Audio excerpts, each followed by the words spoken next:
Sir, I'm in an abusive marriage. The case of divorce, can such person be remarried? In case of divorce, sorry, can such person be remarried? That's the first question. Of course, why not? And the second part says, we were told that divorcees will not make heaven. It's not true. Unless he or she is remarried. Then the Bible should have said that whosoever marries and does not divorce shall not perish but have everlasting life. Now, I know I have taught you that divorce is not God, right? Divorce is as a result of their hardness. So if you're in an abusive marriage, it means your husband or wife, whoever is abusing the other, has hardened their heart. So in that situation, divorce could occur. I would rather not be married than be in a marriage where I am abused emotionally, physically, psychologically, spiritually, financially, academically, traditionally.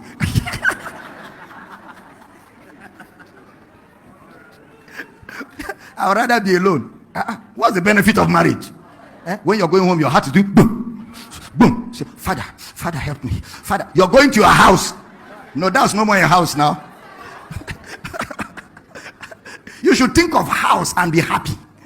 You should not be wanting to be anywhere other than your home.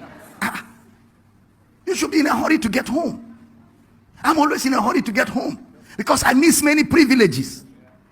I miss the joy of playing with my children. I miss the joy of my children touching me, scratching my head and making noise all over me. I miss the joy of my wife sitting before me and asking me and making sure I'm fine, giving me all kinds of... I miss all that. I miss the comfort of my home. I'm in a hurry to get back home quickly. And my home is full of joy. Even if there's misunderstanding, it is done in a very civilized way. Civilized.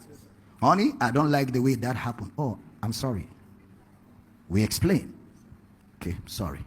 And it's over. It's not a matter you're going home, you have to do characteristics of living things. Characteristics of living things.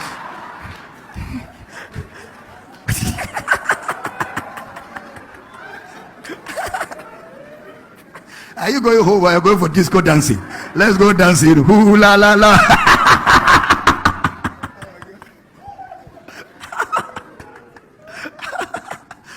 Never stay in an abusive relationship. Write it in capital letters if you're writing notes. Never stay in an abusive relationship. Never. Once you are abused in a marriage, it's no more marriage. It is called persecution in the Bible. You are no more in a marriage. You are in a persecution. And what did Jesus say about persecution? He said if you're in a city where you are persecuted, flee. So if for the preaching of the gospel, which Jesus died for, he asks you to flee, is it marriage that has no heavenly value that you will stay and die?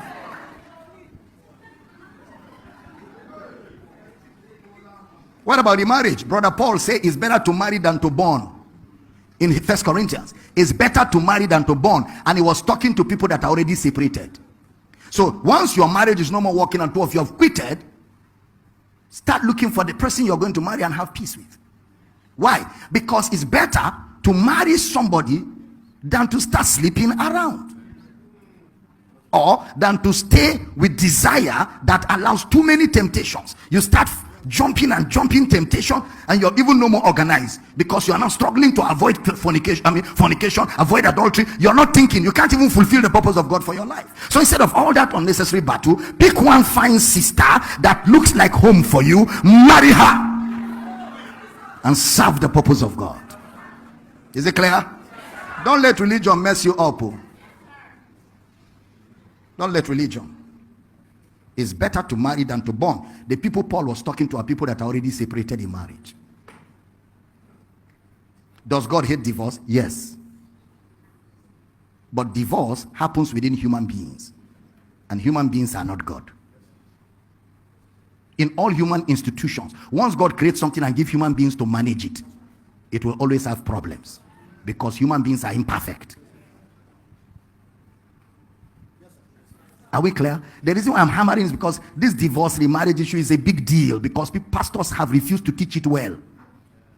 So when you bring it up, it's like a sore. Because people have refused to teach it well. I have a book, Understanding Marriage, Relationships, and Family Life. And I dealt with divorce in that book and remarriage with scriptures. If you get it, it will help you. But once you divorce, for whatever reason. Okay, let's begin from here. You know that marriage is cultural. There's no Christian marriage. There's no Christian marriage. Marriage is cultural. That's why no pastor can carry a man and a woman and join. No pastor can do that. A boy will have to go to a girl, and the girl will take him to her parents, and her parents will bring traditional list because marriage is cultural. Then when he has supplied the things, the father will hand the lady over to him. Once that has happened, marriage has happened. It's not in church marriage happens. It's in your family house where the father say, okay, since you have met the requirements of the family and the village, we hand over our daughter to you. Once that has happened, you're married. In fact, let me be honest, if you like, you don't even have to come to church. Do you know what we are doing? We are doing 2 traditional marriages. White wedding is a traditional marriage because white wedding is American culture. That's their own traditional marriage. So you do traditional marriage, then you come and do traditional marriage. What thing they do you now? Are you doing addition by subtraction? You should be doing addition by multiplication.